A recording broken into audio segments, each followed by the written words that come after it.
Hi guys, narito ang ika-22 na kabanata ng pagbalik sa nakaraan ng makapangyarihang mandirigma at strategies. Tara at simulan na natin ang kwento. Kung pagkukumparahin ang katayuan ng buhay namin at talento, walang-wala si Nieli para sa akin, at paano nagawa ni Yezi yun makipag-usap sa isang yan. Ano boss, magutos ka lang kung anong gagawin natin sa batang yan. Nagpaputok ng mga daliri boss, di ba yung batang yan yung bamali sa mga braso mo, munti kang pa nga itong hindi mo na magamit, di ba napahi ka pa sa iyong pantalon? Ang mga bagay na ganyan ay hindi mo na dapat pinapaalala, Hanggal. Gusto ko talagang turuan ng leksyon tong si Nieli, pero ayokong malaman ito ni Yezi yun. Dapat itong gawin ng palihim, at hindi dapat malaman ni Yezi yan. Nagpakita ng matinding kasamaan ang mga mata ni Shenyo, kailangang magdusa siya ng panloob na pinsala. Hindi dapat makita ng iba at hindi dapat malaman na ang Sacred Family ang may pakana. Umupo si Nieli sa harap ni Yezayan. Yezayan classmate, nagkita ulit tayo. Sabi ni Nieli, habang mahinang ngumiti. Si Nieli ay may isang uri ng kalmado at may tiwala sa sarili na pag-uugali, ang mga batang lalaki sa kanyang edad ay malayo sa kanya. Ngunit sa ngayon, walang espesyal na pagmamahal si Yezayan para kay Nieli. Kaunting curiosity lang pati na rin ang kanyang taos-pusong paghanga kay Nieli. Tunay na malawak at malalim ang kaalaman ni Nieli, kahit si Tia Zhu ay naisip na si Nieli ay isang inscription master. Ang binagong pattern ng inscription ni Nieli ay ginawang scroll ni Tita Zhu at isa talaga itong pattern ng inscription na may ranggo na pilak. Naiisip mo ba ang psikolohikal na epekto na naramdaman ni Yezayan na nalaman na alam ni Nieli ang isang pattern ng inscription na may ranggo na pilak? Nieli, sinubukan ko ang pattern ng inscription nang makabalik ako, at ito nga ang kompletong bersyon ng mas mababa icy wind, sudden snow mas mahigit pattern ng inscription. Sabi ni Yezayan na nakatingin kay Nieli. Ngunit ang mukha ni Nieli ay hindi nagpakita ng mapagmataas na ekspresyon, sumagot lamang siya ng, "Oh, para kay Nieli ang ganitong uri ng bagay ay hindi isang bagay na karapat-dapat na ipakita." Bilang miyembro ng Snowwind family, bagaman hindi ito ipinapakita ni Yezayan ngunit siya ay may kaunting pagmamalaki sa kanyang puso. Kapag naalala niya, bagamat talentado si Nieli, palagi siyang low profile sa klase at hindi kailanman nagpakita ng kanyang mga talento. Hanggang sa nagalit sa kanya ang mga sinabi ni Shen Shu saka lang siya gumanti. Sa kaibahan, medyo nahihiya si Yezayan. Kung ikukumpara kay Nieli, wala talaga siyang dapat ipakita. Sa sandaling ito, nagsimulang humanga si Yezayan kay Nieli. Bagamat hindi ito umabot sa lawak ng pagkagusto sa kanya, ngunit si Nieli na ang nag-iisang batang lalaki na handang makipag-ugnayan sa kanya. Pero para kay Nieli, isa na itong malaking improvement. Nieli, eto yung soul crystal na sinabi mong dalhin ko. Inilabas ni Yezayan ang kanyang soul crystal. I-inject ang soul force mo sa soul crystal. Sabi ni Nieli, nakatingin kay Yezayan.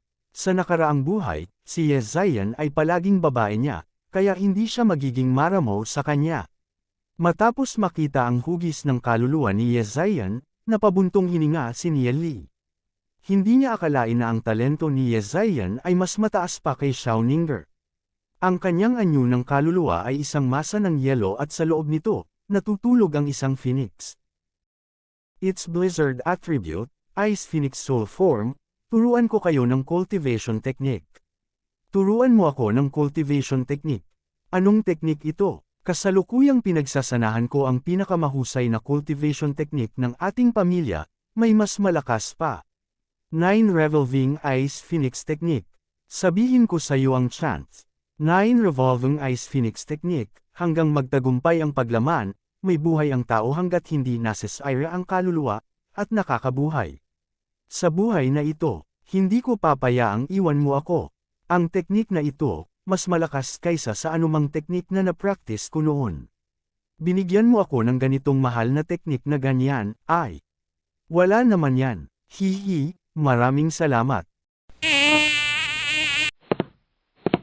Ziyun, umupo ka. Nagkita tayo muli. Nieli, sobrang nagtaon, dito ka rin. Ikaw. Ano ang meron sa maitim na ekspresyon na yan?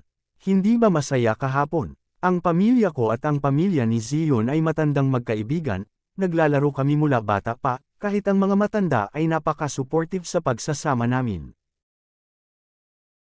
In short, may mutual understanding came ni Zion.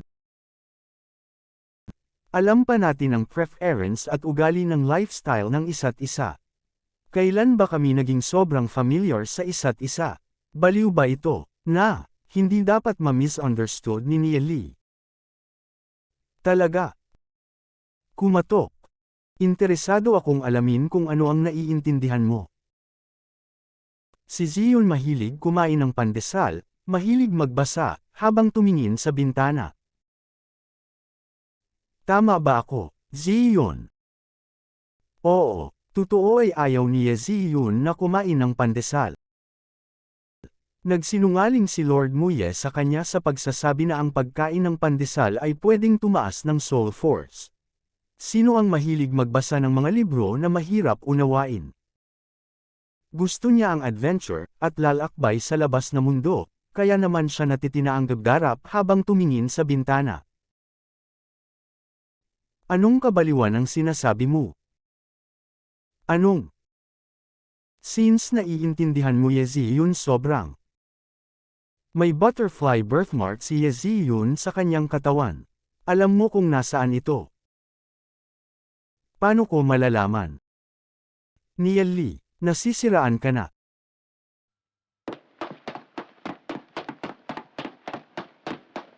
Naiinis. Tumakbo, galit ba siya? Nia Lee, tandaan mo ito, tiyak na hayaan kitang mamatay sa kakahiyang kamatayan. Hayaan itang mamatay ng nakakakiliting na kamatayan niyo ng iinis. At, mas malaki ang mata mo, brat. Si Nia Lee at Zion tiyak may malalim na relationship. Hinampas ang table, mansyon ng Panginoong Lungsod. Nia Lee, you sira ulo. Sira, sir, padyak, padyak, tingin kaliwa at kanan. Kung alam niya ang tungkol sa butterfly birthmark sa dibdib ko. Ang daming alam ni Nia Lee sa akin, baka binubusuhan niya ako ng lihim. Hindi pwede. Ang mansyon ng Panginoong Lungsod ay mabuti ang seguridad. Tiyak na hindi siya makapasok. At may 9 revolving ice phoenix technique, bakit kaya niya akong tinuruan ng ganitong kapangyarihan? Better send time to practice, huwag muna pag-isipan. Si Zion ay nabalisa sa pagkabalisa. Kinuha niya ang 9 revolving ice phoenix technique na ibinigay ni Nia Lee. Ang halaga ng 9 revolving ice phoenix technique na ito ay talagang hindi maisip at talagang handa si Nia Lee na bigyan siya ng ganoong kaalagang cultivation technique. Sa parehong galit at pasasalamat, ang dalawang emosyon ay nag-uugnay sa kanyang puso na naging dahilan upang hindi siya mapakali. Pagkaraan ng mahabang panahon, sa wakas ay nagawa ni Zion na pigilan ang galit sa kanyang puso at nag-focus sa pagsasanay ng 9 revolving ice phoenix cultivation technique. Unti-unting kumalma ang kanyang panloob na puso. Ang kanyang kaluluwa ay matigas bilang nagyayelong hamog na nagyelo, ang malinaw na kristal na enerhiya ay nagsimulang gumalaw sa buong katawan. Ang balat ni Zion ay naging napakalinaw tulad ng kinang ng jade, na naging mas maganda kaysa dati. Para siyang isang diwata na bumababa mula sa langit. Sa lakas ng kaluluwa na patuloy na bumubuti, ang mga dumi ay naalis sa katawan ni Zion. Ang katawan ay nababalot ng pawis, biglang may namulaklak na cyan light, para silang isang malaking cyan lotus. Biglang iminulat ni Zion ang kanyang mga mata, ang kanyang magagandang pupils ay kasing dalisay ng mga hiyas. Ang kapangyarihan ng 9 revolving ice phoenix technique ay higit na nalampasan ang kanyang inaasahan. Malapit na siya sa hangganan ng isang star bronze rank ngunit pagkatapos magsanay ng 9 revolving ice phoenix cultivating technique, direkta siyang nalagpasan ang barrier at naging isang star bronze rank. Bumalik sa kasalukuyang oras, nang hinahanap ni Nia Lee si Zion, nasaan na kaya yon? Mukhang galit ata, ano na namang gulong pinasok ko? Pangalawang araw, Secret Treasure Pavilion. Isa itong malaking tindahan na nagdadalubhasa sa iba't ibang sandata, at inscription scroll. Ang tindahan ay matatagpuan ilang daang metro mula sa Holy Orchid Institute.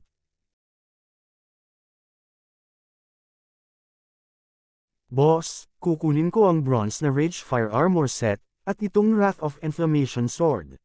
Sabi ni Nia Lee, na nakatulog sa tansong baluti at tansong sandata. Ang set ng Ragefire suit na ito ay binubuo ng 4 na bahagi, na kung saan ay medyo armor, gauntlets, leggings at boots. Ang presyo ay magiging 500,000 Demon Spirit Coins.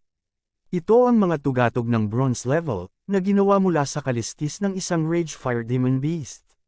Hindi masisira ng bronze rank ang Demon Beast ang armor, kahit na ang silver rango na demonyong hayop ay mangangailangan ng malaking pagsisikap para masira ito. Young Master, sigurado ka bang gusto mong bilhin ito?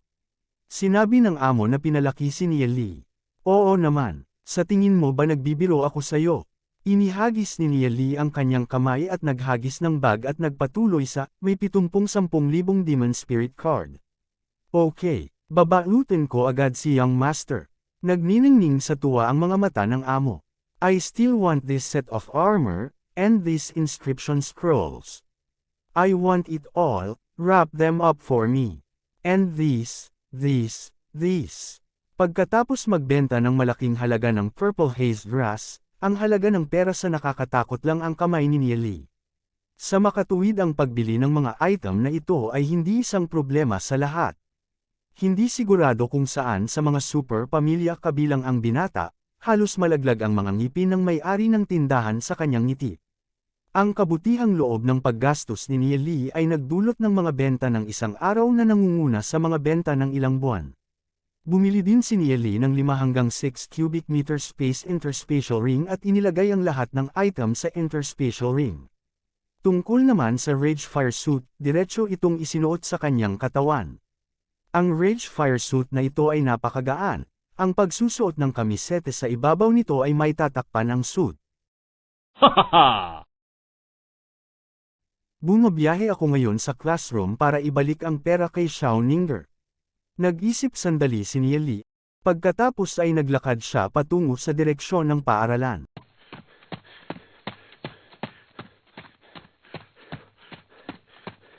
May ilang tao na biglang sumulpot sa harapan ni Nia Lee nang maglakad siya papunta sa isang sulok ng school. Brat, nahuli ka na namin sa wakas. Malamig na napangisi si Shen Yu na nakatingin kay Nia Lee. Ang 6 na alipor sa likod ni Shen Yu ay tumingin din kay Nia Lee na may panunuya sa kanilang mga mata. Alam na alam ni Nia Lee na sinusundan siya ni Shen Yu at ng kanyang grupo. Sinadya niyang pumunta sa isang liblib na lugar para hintayin si Shen Yu at ang kanyang grupo na hamarang sa kanya.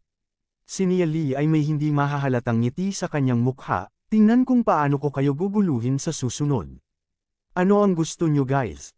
Nagkunwaring takot si Nia Lee. Brat, you finally know fear. Damn, I have been unhappy with you for all these days.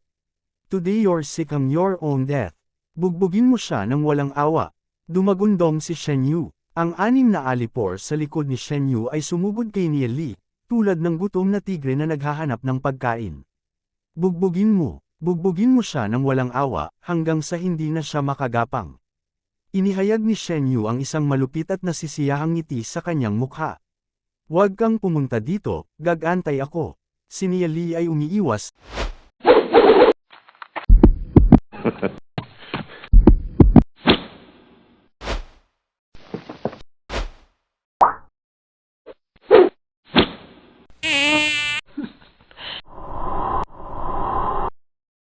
Habang sabay na sumisigaw gamit ang kanyang soul force, pagpatay.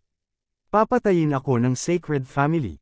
Napakagandang pagkakataon na madungisan ang pangalan ng Sacred Family, tiyak na hindi ito pakakawalan ni Nia Lee. Gumamit si Nia Lee ng isang secret soul technique, ang boses niya ay kasing lakas ng kulog, na naging sanhi ng pagtitig ng eardrum ng iba. Damn, shut that brat's mouth. Bilasan mo, shut them. Nang marinig ang sigaw ni Nia Lee, halos manginig ang mukha ni Shen Yu. Damn, maririnig ang sigaw ni Nia Lee sa buong Holy Orchid Institute. Mas kahabag-habag pa sa mga baboy na kinatay. Bang bang bang. Ang mga pag-atake ng mga alipors ni Shen Yu ay parang mga patak ng ulan na pumapatak sa katawan ni Nia Lee. Sa loob ng 6 na alipors na ito, 3 sa kanila ang isang Star Bronze rank at 3 pa sa kanila ay 2 Star Bronze rank. Sa tama, ang ilang kamao mula sa kanila ay dapat na matalo si Nia Lee pababa. Ngunit matapos makatanggap ng ilang suntok si Nia Lee, wala siyang reaksyon. Kasing lakas pa rin ang kanyang sigaw, umaalingaw sa ilang mga gusali ng paaralan. Pagpatay, papatayin ako ng Sacred Family. Ang lakas ng pagtagos ng boses niya ay simpleng yumanig sa school building. Nagmamadali, ang buong Holy Orchid Institute ay naalarma dito at maraming tao ang nakasandal sa bintana, gustong makita kung ano ang nangyayari. Sa isang tingin lang, nakita nila ang 6 na tao na nakapalibot kay Nia Lee na binubugbog siya, at nakatayo sa likuran nila si Shen Yu ng Sacred Family. Hindi ba si Nia Lee iyon? Narinig ko na sinaktan ni Nia Lee ang sagradong pamilya. Narinig ko na dahil sa paglantad ni Nia Lee ng plagiarism sa likod ng mas mababa Scarlet Sunburst inscription pattern mas mahigit, pinaplano ng Sacred Family na palihim na alisin si Nia Lee. Masyadong madilim ang Sacred Family, talagang sinusubukang patayin ang isang estudyante sa Holy Orchid Institute. Bilasan mo at isumbong mo ito sa principal. Nagsimulang mag-usap ang mga mag-aaral sa kanilang sarili, maging ang mga taong hindi nasisiyahan kay Nia Lee noong nakaraan ay nakaramdam din ng simpatiya para kay Nia Lee. Kasama ang ilang maharlikang bata sa loob. Ang lahat ay hindi nasisiyahan sa mga pamamaraan ni Shen Yu. Ito ang Holy Orchid Institute, ang Sacred Family ay talagang nang ahas na pumatay ng tao dito. Hindi ba't medyo labag sa batas? Tumingin si Nia Lee sa Shen Yu sa kanyang harapan, nakataas ang sulok ng kanyang bibig. Si Shen Yu ay wala pa ring karanasan upang makipaglaro sa kanya. Kapag napapaligiran ng 6 na tao, ginagamit ni Nia Lee ang kanyang mabibilis na paggalaw kaya ang mga pag-atake ng mga alipores ni Shen Yu ay nahulog lahat sa Rage Fire Armor. Hindi lang nila nagawang saktan si Nia Lee, nasaktan pa sila sa epekto ng sarili nilang pag-atake na naging sanhi ng pamamanhid ng kanilang kamay. Ang mga buto sa kanilang kamay ay parang malapit ng mabalik. Habang umiiwas, lihim na pinalo ni Nia Lee ang kanyang kamao sa katawan ng mga alipores ni Shen Yu, na naging sanhi ng pagniwi nila sa sakit. Sa mahigpit na pagsasalita, sa kasalukuyang lakas ni Nia Lee, hindi siya dapat magdulot ng anumang pinsala sa ilang 1 star at 2 star bronze rank fighters. Ngunit medyo kakaiba ang kamao ni Nia Lee, mas masakit pa ang mahinang suntok niya kaysa sa paghampas ng pamalo sa ulo. Damn, you bunch of imbeciles. Nagbubuhat ka pa ba? Napaungol si Shen Yu. Sa ilalim ng view ng karamihan, naramdaman ni Shen Yu na ang kanyang mukha ay natapon. Pagkaraan ng napakatagal na panahon, hindi lang nagawang talunin ng kanyang 6 na alipin si Nia Lee, ngunit ang sigaw ni Nia Lee ay palakas ng palakas. Si Nia Lee na humihingi ng tulong mag-isa ay ayos lang, ngunit sumigaw si Nia Lee na ang Sacred Family ay gumagawa ng pagpatay. Iyan ay simpleng pagbubuhos ng mabahong tubig sa sagradong pamilya, binansagan silang mga kriminal. Malapit nang mabaliw si Shen Yu. Sa ngayon ay hindi siya maaaring umatras. Bugbugin mo siya, bugbugin ng walang awa. Napaungol si Shen Yu. Ang mga alipin ni Shen Yu ay puno ng mga hinaing. Nagsikap na sila ng husto. Ngunit kahit paano nila atakihin si Nia Lee, wala siyang anumang pinsala. Sa halip ay binugbog sila ni Nia Lee hanggang sa magkalat ang kanilang mga buto. Tila magaan ang suntok ni Nia Lee, ngunit punong-puno ito ng lakas, tinatalo sila ng asul at itim.